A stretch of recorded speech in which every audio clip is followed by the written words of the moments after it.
Oke guys, kembali lagi bersamaku. Jadi, pada video kali ini kita akan mempelajari lanjutan dari video sebelumnya, yang dimana sebelumnya kita sudah berkenalan dengan array. Jadi hari ini kita akan lebih memperdalam lagi tentang apa itu array dan juga cara buat array yang paling sederhana. Oke, jadi aku mau jelasin dulu secara umum kalau array itu apa. Jadi array adalah salah satu dari struktur data yang digunakan untuk menyimpan sekumpulan data dalam satu tempat.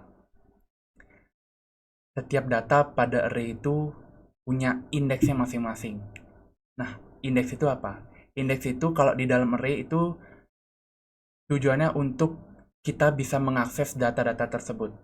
Nah, gimana contohnya nanti ketika kita akan mengambil data pada array? Itu di video-video selanjutnya. Oke, jadi intinya array itu punya indeks yang kita pakai untuk mengakses datanya. Itu kata kuncinya. Oke, selanjutnya, indeks array itu selalu dimulai dari 0. Ingat ya, dari 0, bukan dari 1. Jadi misalnya mau mengakses ada 3 data. Kita mau mengakses data yang pertama. Itu kita harus panggil indeksnya yang ke 0. Kalau data yang kedua gimana? Kalau data yang kedua, misalnya yang ini, kita harus mengakses indeks ke 1. Dan seterusnya, seperti itu. Itu contohnya. Nah, pada teori struktur data, ukuran array ini akan bergantung pada banyaknya data yang disimpan di dalamnya. Itu dia untuk pengertian sederhana dari array. Semoga kalian sudah mulai terbayang nih. Ingat kata kunci dari array tadi itu indeksnya. Dan indeksnya itu selalu dimulai dari 0. Oke?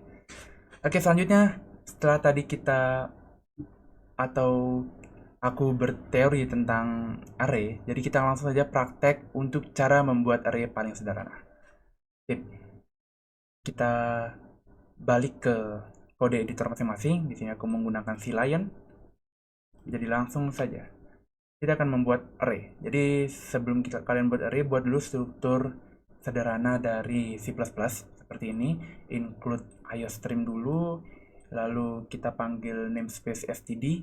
Ini nggak wajib, tapi kalau ketika kalian mau menggunakan metode-metode yang di dalam std seperti cout, cin gitu, kalian tidak perlu memanggil std-nya dulu. Jadi ya langsung cout atau cin gitu. Itu sih. Oke, langsung saja kita akan membuat array. Yang pertama, untuk membuat array itu hampir sama caranya seperti buat variabel biasa. Jadi itu seperti ini. Misal kita akan menyimpan data angka. Kita akan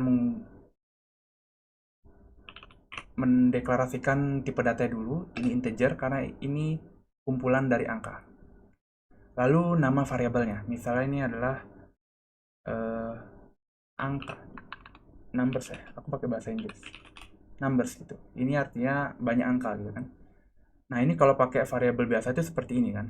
Tapi kalau kita pakai array gitu atau membuat array, kita harus menentukan panjangnya. Misalnya di dalam data ini tuh hanya bisa tersimpan 5 data aja yang berupa integer. Lalu titik koma. Nah, seperti inilah cara buat array yang simple banget. Nah, ini kalau datanya itu nggak ada, tapi kita hanya menentukan panjangnya aja. Nah, gimana kalau kita sekalian mau mengisi datanya? Caranya seperti ini. Misalnya kita membuat data nama. Kalau nama itu kan dia string ya. Jadi seperti ini. String. Misalnya ini ada names. Names itu artinya kumpulan nama. Kita mau menentukan berapa panjangnya, misalnya dikit aja, nggak usah banyak-banyak. 3 aja. Nah, lalu kita akan mengisi nilai dari si array ini dengan menggunakan kurung Kurawa seperti ini. Nah, di dalamnya baru kita akan mengisi data-data namanya. Misalnya yang pertama itu namanya Satria, yang kedua itu namanya Diartana, dan yang ketiga itu misalnya namanya Tino. Ini seperti inilah kalau kalian misalnya mau sekalian mengisi nilainya. Nah, selanjutnya gimana cara mengambil datanya dalam array? Nah, untuk Hal itu kita akan mempelajarinya di video berikutnya. Jadi, and see you in the next video. Bye.